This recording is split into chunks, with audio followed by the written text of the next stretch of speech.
Hi, welcome to the channel today. Today we're going to be going over the kiddie pool gardening method. It was made famous by Larry Hall, who passed away a few years ago. And he did it a little different than I did it. He was using Walmart bags, fabric bags you get at Walmart. I'm just using regular grow bags. Mine's a little bit bigger than his, but it's his idea. He's the one that came up with it. I try to tell that in every video. I didn't in the last one. Now, on these, I started growing these outside of it. I just put these in here now. They don't have any special fertilizer as far as organics. One thing I'm doing different, or didn't talk about last time, I've got little, down here, I've got some little tadpoles growing in here. And that just happened. It was in the where I got my water in the trash cans. I had some tadpoles growing, and I think that might be what was happening all along. Because I know I never got very many mosquito larvae in there, and I think I've always had tadpoles in the bottom of it, just didn't know because I was always toward the bottom. But maybe not. But anyway, I've got them in there because I took a 5-gallon bucket, poured it in there, and realized I had some tadpoles. I had some tadpoles in another one that I seen, but they kept hiding on me. So I thought, well, I was planning on doing it, but when I started filling these up with that 5-gallon bucket, I realized that. So I also put a 5-gallon bucket in my other one. These are tomatoes. They're all dwarf tomatoes, so they won't get really big. I am going to put stakes in them. Hopefully they'll be sturdy enough to keep them in. And I've got a hole, should be about 2 inches. This one I kind of got messed up a little bit, but it should be 2 inches. It's not quite level, but I just kind of get close. Just got to remember, I don't want these things going dry or I'm going to kill my tadpoles. Over here, I guess I'll go on this one first. This is the corn I planted first, and it is a Indian style corn. I had a little bit of stuff eaten on it. I put some spray on it, organic spray. We'll see how it works. I had it in the bottle for about a week, so I'm not sure it's going to work, but I will keep my eye on that. And so far, they're staying fairly upright. I did add a little bit of compost around them, trying to heal them up, sort of. But right now, they're looking good. And now I'm going to go, since this is a dent type corn, I'm going to go with the sweet corn for this other one, and this is temptress. The same stuff I planted in the in-ground garden that don't look so good. It's looking better. Now these, I did put a cup full of MicroLife organic fertilizer. It's a 624 fertilizer.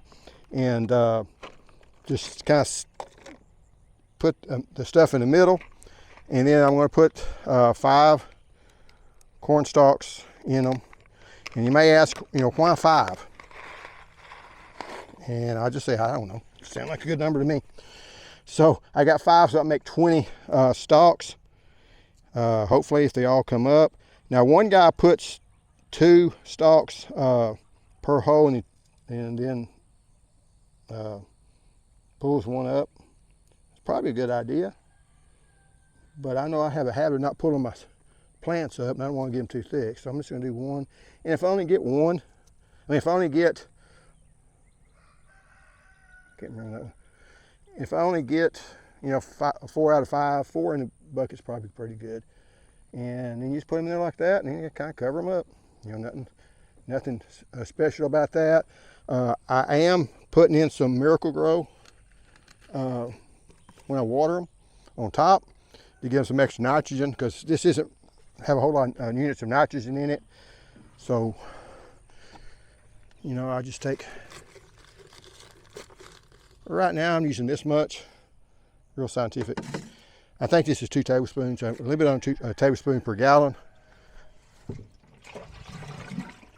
And then I'll put about a gallon or one of each one of these on them.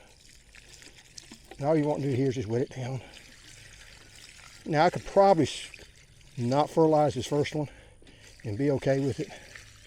But the other thing is, when I put this fertilizer down, and I'm assuming some of it's going to soak all the way through, it will put some fertilizer into this water and get some stuff for the tadpoles to eat too. So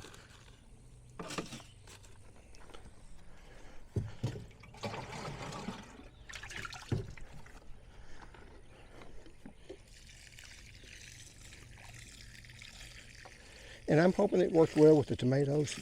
I know it's worked well in the corn before.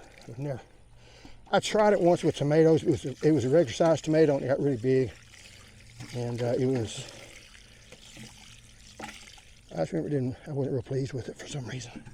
I think that it was in a bigger tub and you couldn't really get to them good. I do worry a little bit about fungal diseases on this stuff. But I guess we'll find out. You know, it's one of those things I don't know about. My blueberries are starting to make. I'll say this as much for my son as the people watching. Because you ain't careful, the birds will get all your blueberries. And this is Sweet Crisp. When you take a blueberry and you pull on it just a little bit, that one's not quite ready. But let's see how it,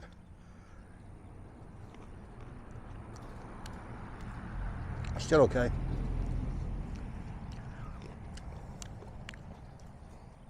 But anyway, it doesn't have a lot of flavor. Usually Sweet Crisp has a lot of flavor. It does have, it is crunchy, but it could be we had lots of rain. Probably the reason. We've had lots of rain here the last few days. The more rain you have on any of your fruit, the less sweetness there is because it puts more water into it. So if you're getting a lot of rain, your stuff's just not going to be as sweet. But anyway, that's the video. Thanks for watching, and I'll keep y'all updated on this. See you next time. Bye.